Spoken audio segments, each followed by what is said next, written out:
How's it going? We're making a face sculpture, part 2. So, you'd last time you'd have seen this design, and I was pretty happy with it, but I might have said, let's do a redesign.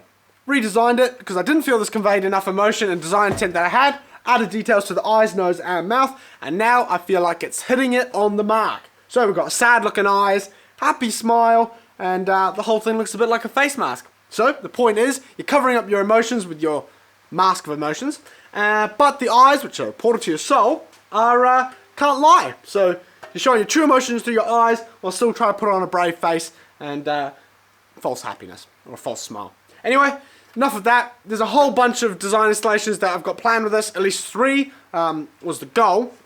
And overall, I'm extremely excited about this. I have been thinking about this design for months, and it's gone through so many iterations, and now we're making it. We're making an industrial sized piece of art, and this is my first industrial scale piece of art, so extremely happy and very excited to see where this takes me. Anyway, let's jump over to the plasma cutter and cut this face out. Again, something I didn't quite think I would be saying. Anyway, on with it. Right, fantastic. All the bits are cut out. Now we need to do all the fold lines. It's really good, except for the fact that I had a couple gremlins and it's left me with the most ragged edge ever. So it looks like I've put the torch in between my toes and have squinted and waved it in the vague outline that I kind of wanted. So apart from having to spend the next hour cleaning these up, I'm really happy. Fantastic. Let's press on. Oh my gosh. I don't know about you, but can you tell that this is looking a little bit large and possibly like I've underestimated the size of this?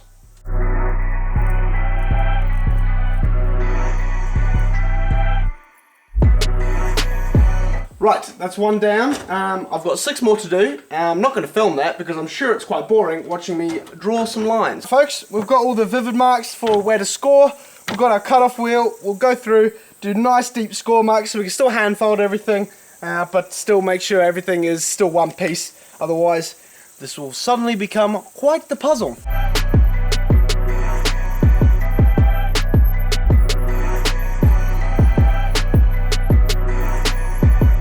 Right, so we've got everything scored. It ended up taking about 15 cut-off discs, so quite a lot there. We're now going to fold up the face. We're starting with the top left forehead quadrant, just this little section here.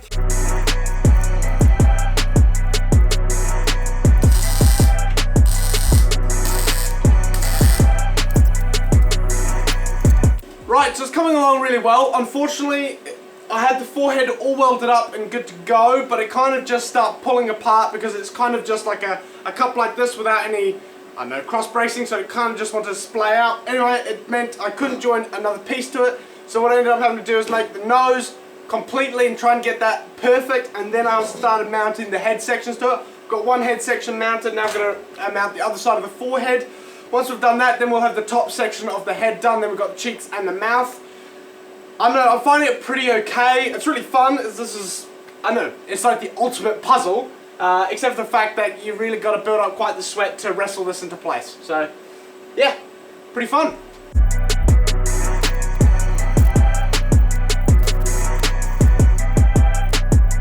I had to stop last night, man, this was killer.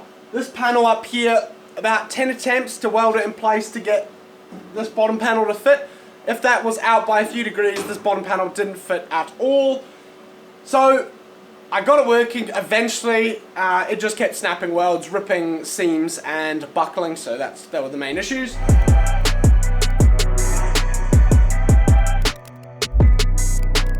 Right, so I've been on Struggle Street for a long time now. I can't get the bottom jaw, like bottom lip section put in. Now obviously it's also got the mouth line, which is this bit here. That gets completely cut out, so I'm aware that half this gets cut out, which is what's stopping it going together. But I don't want to start doing those irreversible changes until I'm like happy with the jaw shape, which means I need to start doing the other cheeks, and then I can start pulling everything together till I'm happy. Then we can amend those, you know, the actual issues. Right, let's press on.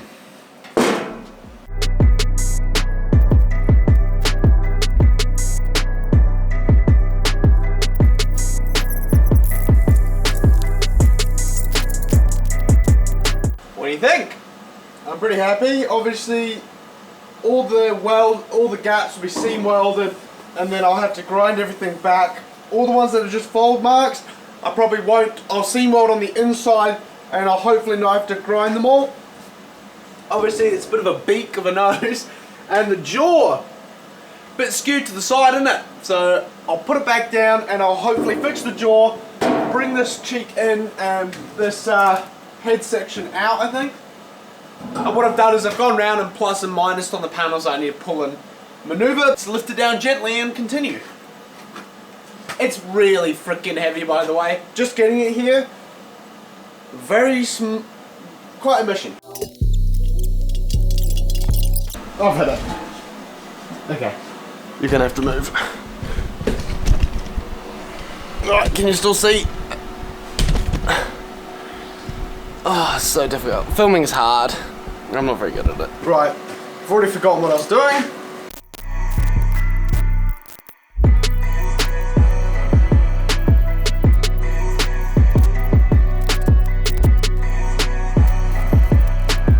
Right, so it's a new day. I'm happy with the structure now. I've kept bringing it up and down to get the right shape, and now I've tack welded all the edges to a point where it shouldn't move too much. But before we seam weld it up, the seam welding is going to warp everything. So what I really do want to do is add a bunch of bracing first. It's just going to be the main bracing, so probably a horizontal, maybe a vertical, but we'll see.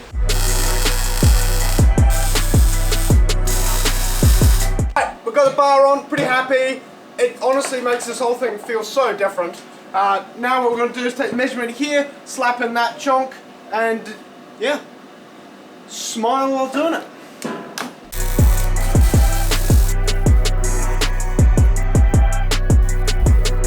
Right, so we welded into that late afternoon yesterday. We got half the face done, so that's pretty good. Obviously going to do this face now. Hopefully I can get this done before the end of the day.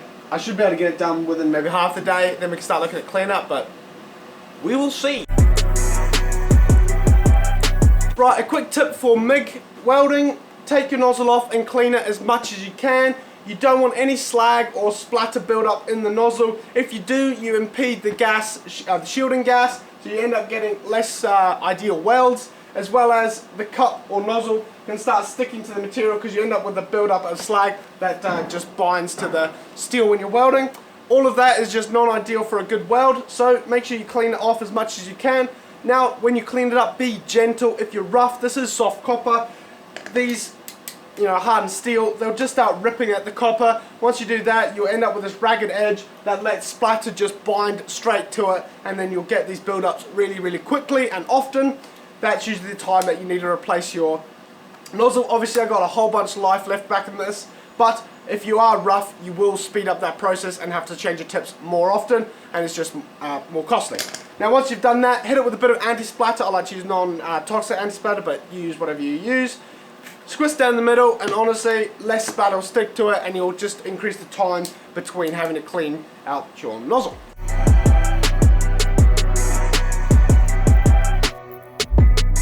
Right, so we're making the mounting hardware for the face to the pole. The pole's just going to be buried in concrete, so I don't really want to weld to that because I want to make the face removable as well as exchangeable with other art pieces. So we're kind of going for like a universal mounting system here, which is going to be like a sleeve made out of 2.5mm rectangle, 2.5mm plate rectangles, just welded together like this. I've got some aluminium shims to hopefully give it enough clearance so when it's welded together it will still slide on and off, but not be pretty much no slop, but still, removable.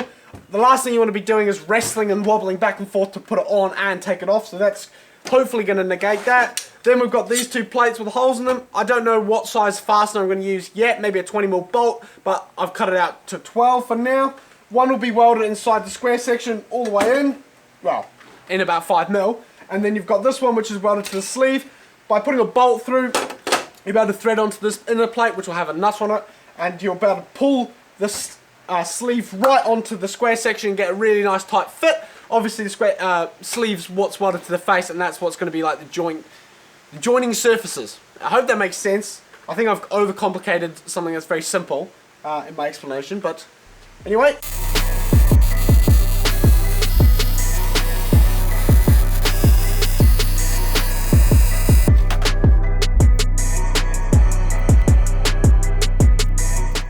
Right, people, it's quite big, isn't it?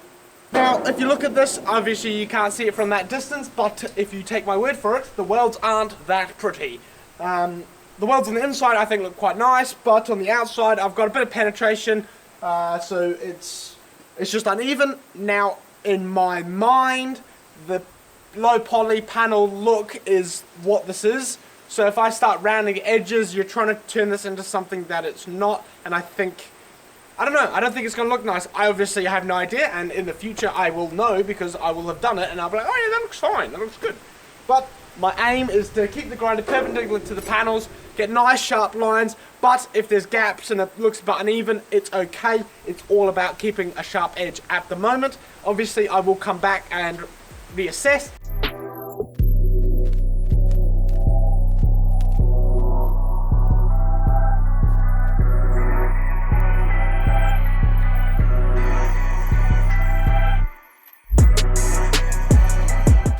Looking at all the welds, I slept on it and I do want to weld them up again. Not all of them at the moment. I might come back and weld them all, but definitely welding up the big seams on the forehead, eye here, because that looks a bit rough here.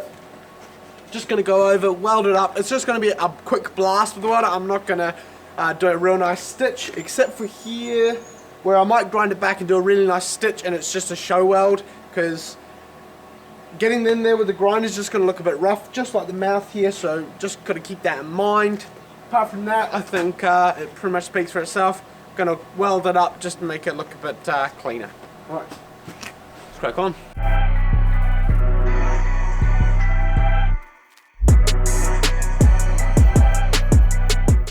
Right, so we're welding it up again. This is the third time we're re-welding the seams. We're not going to weld all the seams, maybe 20 or so. I'm going to make some feature welds around the eyes or the tear ducts just to make them a little bit more pronounced. And yeah, I hope that's making a bit of sense. It's starting to look pretty good. Anyway, let's weld on.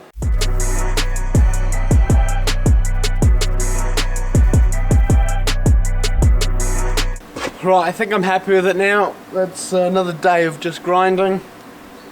I've got to cut the eyes and mouth out, which I'll do now, and then I'll make the gusset for the back. I've already designed and cut it out, I just need to weld it on, and drill out the holes for the mounting bolts, and we should be pretty much there. So, pretty exciting. A lot of grinding. I know it looks motley and rough, but as soon as we let it rust out, or like most of this will just disappear and it'll become like a flat uniform look.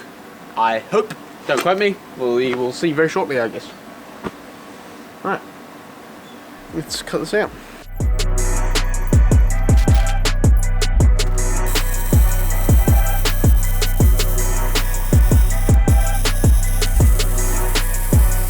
The last thing I want to start looking at is adding some tabs on the side of this main box tube.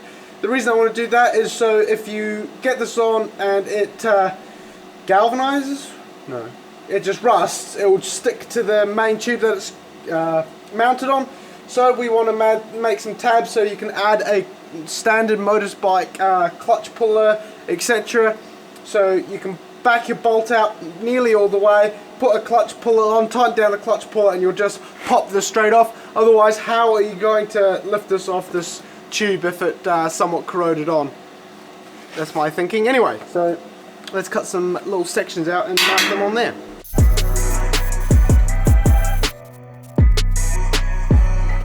Right, we've got the thingy-mabobs on. They're on there pretty well. They're pretty sharp. They're sharp, so I'll round them off and get ready for painting.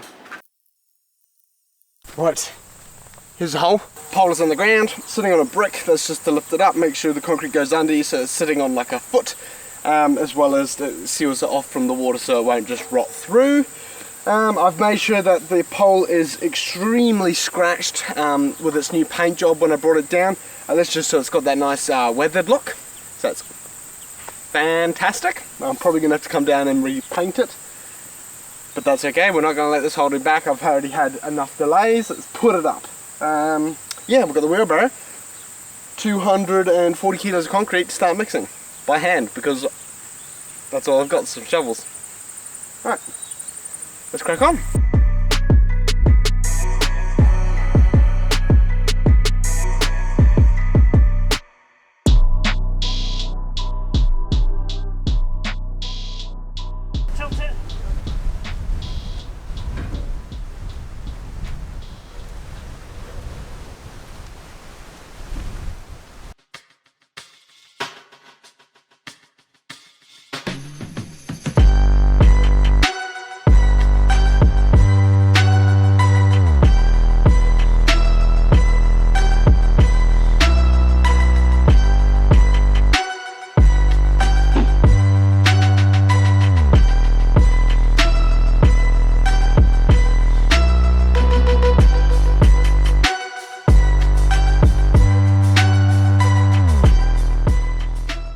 Right, that's the face sculpture done. Really happy with how it turned out. The whole thing was a bit of a test of perseverance. The whole thing took about a month and a half, 2 months from concept phase to final design, final model here, so it did take a long time. There were a lot of ups and downs, a lot of times where I didn't think this was actually possible. But yeah, overall, bit of perseverance, and I've finally got here, which is crazy because this whole thing was actually a pipe dream about 6 months ago. So yeah, I don't know. I'm speechless thinking about 6 months ago and then now and where I am. So outside of that, I'm thoroughly happy with how this looks. I really do think it conveys the emotion that I want it to. The whole thing together looks like it's happy, but when you get closer and just look at the eyes, you can really see the true emotion through the eyes, and that sadness in this case. So you can see the mask and you're putting on your mask and you're trying to portray happiness while your eyes still tell the truth. So that's what this design concept's about. Now obviously it's not all about what the emotion it projects onto the viewer, it's also about how the viewer resonates with this and how it makes them feel. Now, I also think it looks pretty, which is quite a good bonus there. The rust patina really looks good with the green background, at least in my opinion. It also accentuates the polygons of the face and the profiles. So yeah, overall with all that stuff, I'm really happy.